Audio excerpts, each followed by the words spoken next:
Hard is it to be born into human life. Now we are living it. Difficult it is to hear the teachings of the Blessed One. Now we hear it.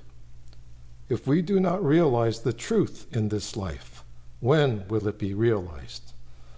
Let us reverently take refuge in the three treasures of the truth.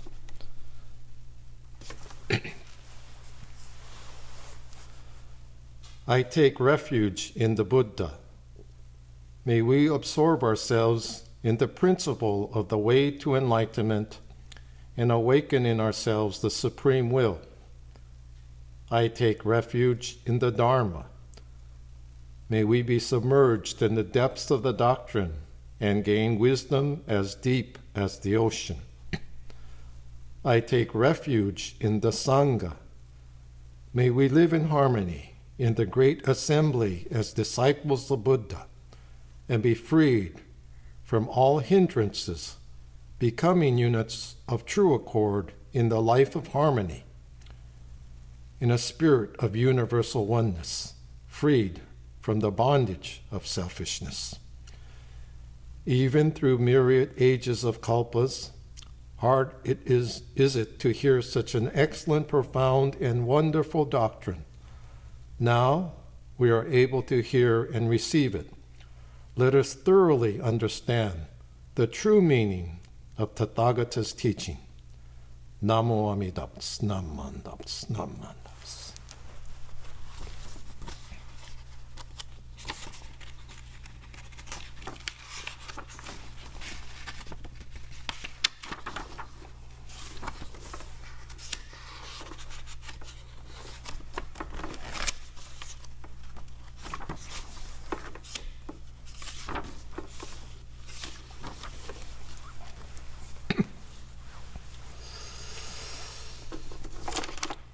Ninjin受け方し、今すでに受く。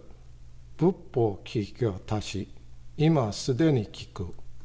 好み根性に向かってか、どせずんば、さらにいずれの章に向かってか、好みを同せん。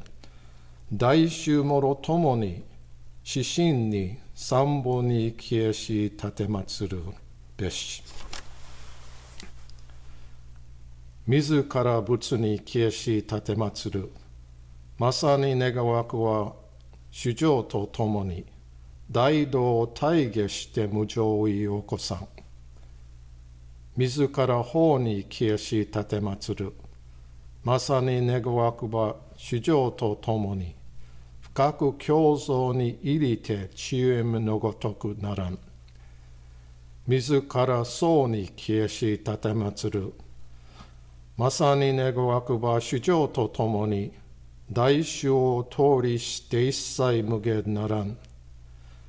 無常人事未明の方は百千万語にも相合うことがたし、我今検問し授受することを当たり、願わくは如来の真実義を下し立てまつらん。Namanda Butsu, Namanda Butsu, Namanda Butsu, Namanda Butsu.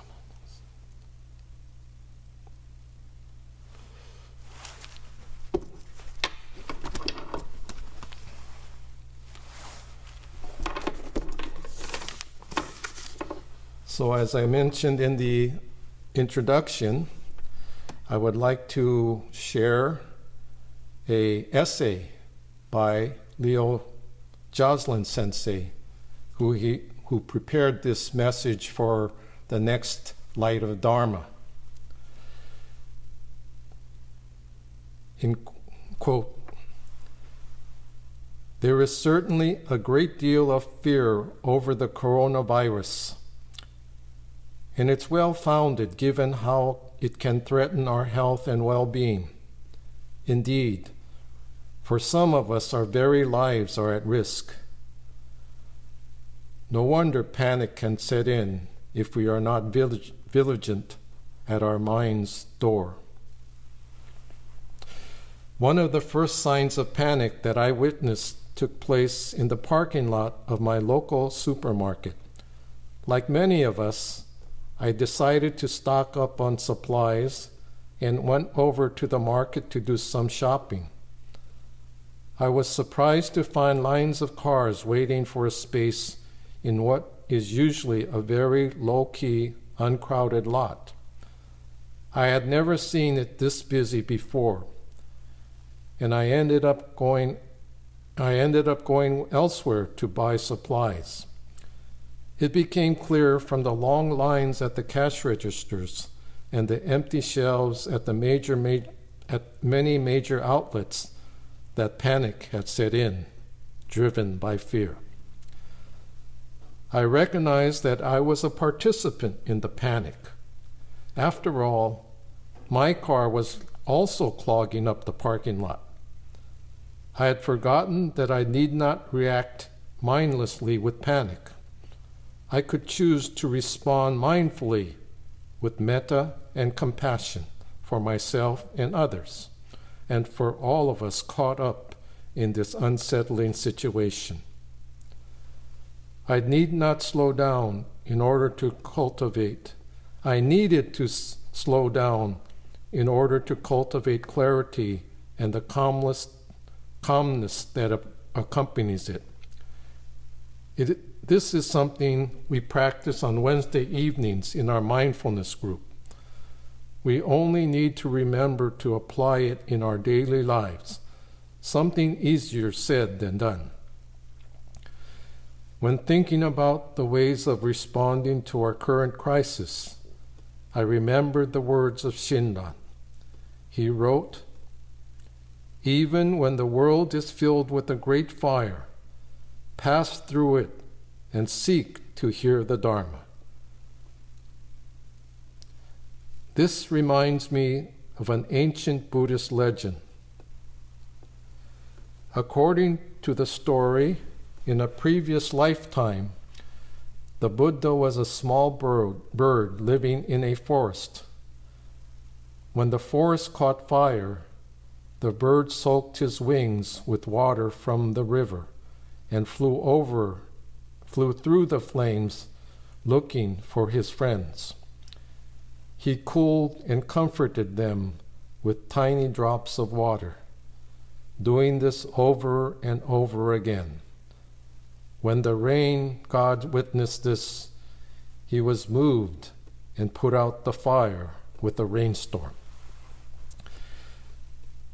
We can panic when the world seems filled with a great fire, especially when we forget that the Dharma is everywhere, even in the fire, if we listen carefully.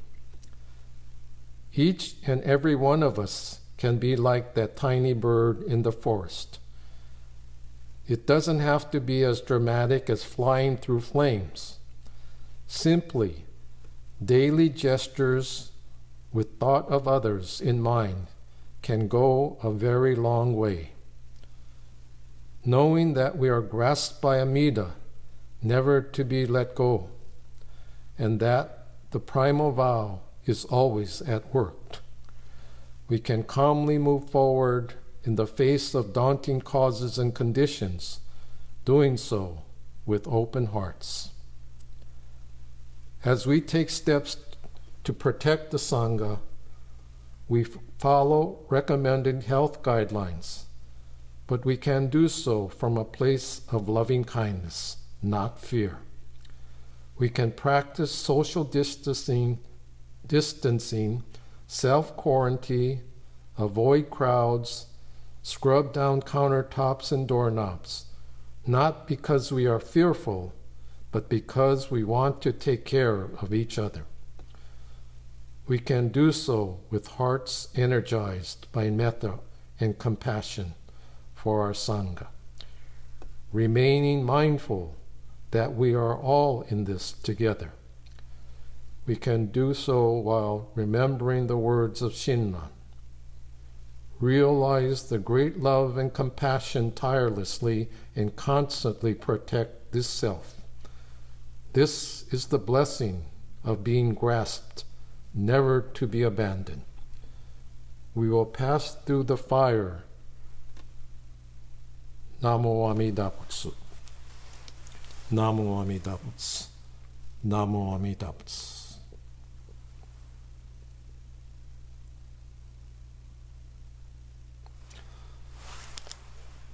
So once again, I would like to thank and acknowledge Ryo Sensei's insightful and comforting message that you're all welcome to read over and over when it appears in our next Light of Dharma. So with that, we'll conclude this March 21st, 22nd Sangha service. And thank you for your attention. One brief announcement. Tomorrow, if you're seeing this before 10 a.m. on Sunday, March 22nd, you could turn to Channel 7. And there's apparently going to be a special program that was put together this past week where reporters or interviewers went to various religious centers here in San Francisco to invite their leaders to share some message of awareness and insight from their respective faith traditions. So I was informed that the broadcast will take place on Sunday morning at 10 a.m., Channel 7. And this is not a paid announcement. This is for your own reflection and hopefully for your own encouragement. So I was invited to be one of the participants in that series of interviews. So I'm looking forward with you to seeing how I show up on TV. So again, it's not a matter of sheltering in place. I think we could also reflect and realize shelter is place. It's a place of comfort, encouragement, purpose. And that's the place that the Dharma, the Sangha, helps to nurture, cultivate within us. So rather than loneliness, because to me, loneliness is a state of mind, M-I-N-E, not mind. Because as the saying goes, if you don't mind, it doesn't matter. So let's be mindful of how our minds are creating both our joys and sorrows, our loneliness or connection. And so that's how, and I introduced in the interview this gesture, gassho, that is an alternate to shaking hands, but it is a way of connecting, because it acknowledges that we are always together, we are always one in the light and life of Namo Amida Butsu. Okay, once again, thank you to Kevin Yoza for being the technician and sharing his expertise to help us offer this way of keeping our Sangha in touch. And I think for those of you who have computers, have received hopefully the update that our board and safety committee has prepared to just keep us aware, and things are obviously in flux, constantly changing, but for the time being, it looks like the closure of the temple building anyway will go past beyond the originally projected March 29th. But in any case, we'll hopefully keep everyone informed, and you're welcome to call in and leave any messages, concerns, expressions of understanding the situation. Okay, so thank you. Aloha.